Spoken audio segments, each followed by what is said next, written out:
तकब्बर कभी इल्म को फैलने का मौका नहीं देता, क्योंकि जिस इल्म में तकब्बर पाया जाता है, जिस इल्म को पढ़ने के बाद आप में तकब्बर आ जाए, इनकिसारी ना आए, आजिज़ी ना आए, तो समझ लो कि वो इल्म महज़ एक धोखा है।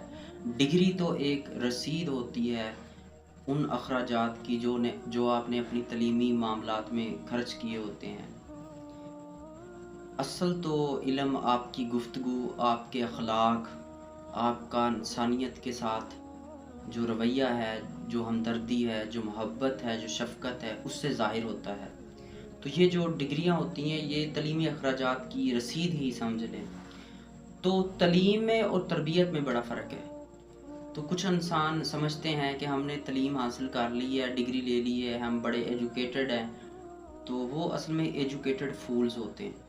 वो पढ़े लिखे जाहिल होते हैं, जहलूना में होते हैं, इल्म के होते हुए जाहिल होते हैं, क्योंकि उनकी तरबियत नहीं हुई।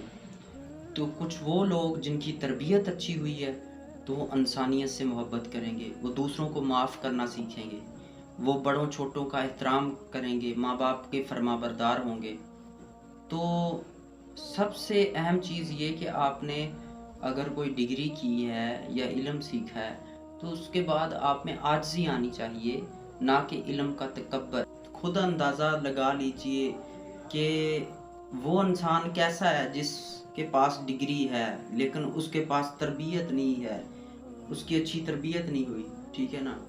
तो वो जानवर की तरह है कि वो तकब्बर में बैठा हुआ है, मैंने डिग्री की है, इंसानियत की मोहब्बत नहीं है उसमें, धोखा दगाबाजी कर रहा है, सीट मिल गई है उसको, तो उसके बाद वो अल्लाह की मखलूक को अज़ियत ही पहुंचाएगा।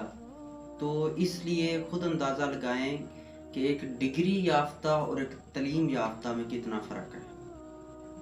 तो इस पे ज़रूर गौर कीजिएगा।